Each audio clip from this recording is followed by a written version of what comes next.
Israel और Hamas के बीच जंग जारी है और अब इजराइल फिलिस्तीन के राफा में लगातार हमले कर रहा है। इन्हीं हमलों के बीच अब संयुक्त राष्ट्र के कर्मचारियों की मौत भी होने लगी है और एक कर्मचारी एक भारतीय कर्मचारी था। जानकारी के मुताबिक राफा में हुए इजरायली हमले में उसकी जान चली गई है। गाजा में बीते 7 महीने से चल रही जंग के दौरान ये पहले भारतीय और यूएन के अंतर्राष्ट्रीय स्टाफ की मौत है। दरअसल राफा में संयुक्त राष्ट्र की गाड़ी पर हुए हमले में भारतीय कर्मचारी की मौत हुई है। एजेंसी के मुताबिक ये कर्मचारी इंडियन आर्मी का पूर्व जवान था जो यूएन के लिए काम कर रहा था और फिलहाल संयुक्त राष्ट्र के सेफ्टी और सिक्योरिटी स्टाफ यानी कि डीएसएस का सदस्य था। हालांकि अभी तक भारतीय सेना के पूर्व जवान की पहचान नहीं हो सकी है।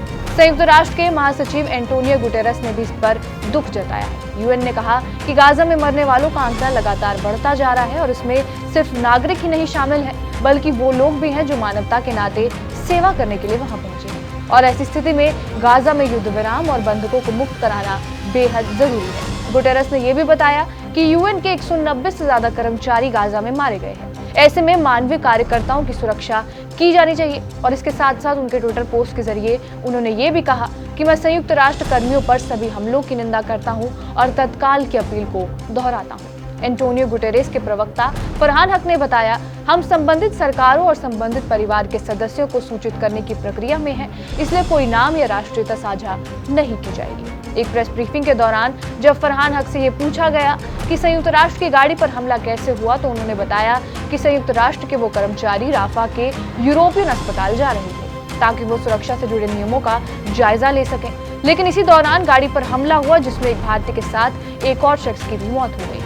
हक ने यह भी कहा कि संयुक्त राष्ट्र जवाबदेही के लिए उपाय स्थापित करने जा रहा है और इसमें सबसे अहम यही होगा कि इजराइल और हमास के बीच चल रहे संघर्ष को खत्म किया जाए ताकि हम इन पर काम कर सके। लेकिन उन्होंने ये भी कहा कि वो मारे गए सभी लोगों के मुआवजे के लिए जमीनी स्तर पर अधिकारियों के साथ काम करेंगे।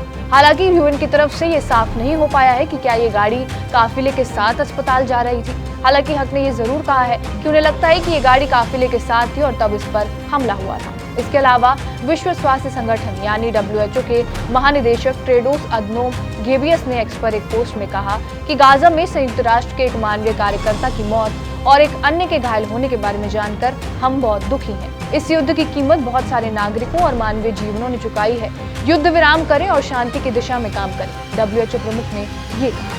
अप्रैल में गाजा में IDF हमले में वर्ल्ड सेंट्रल किचन के भी 7 सदस्य मारे गए थे और रिपोर्ट्स के मुताबिक हवाई हमले में मारे गए लोगों में से एक जोमी फ्रैंककॉम था जो भारतीय मूल का था। खैर, इजराइल और हमास के बीच ये जंग भयावह रूप लेती नजर आ रही है और इस जंग को छिड़े 7 महीने पूरे हो चुके हैं। इस दौरान गाजा पट्टी पूरी तरह से तबाह हो चुकी है और डेटा ये कहता है कि बीते वक्त में गाजा में 35,000 मौतें भी हो चुकी हैं। दोनों के बीच सुलह समझौता कराने में दुनिया के कई देश लगे हुए हैं और ऐसे में ये जरूरी होगा कि इस जंग को जल्द से जल्द रोका जाए। बहरहाल आपका इस वीडियो पर क्या कुछ कहना है हमें कमेंट बॉक्स में जरूर बताएं। बाकी देश और दुनिया की तमाम बड़ी खबरों के लिए बने रहिए हमारे साथ TV9 डिजिटल पर।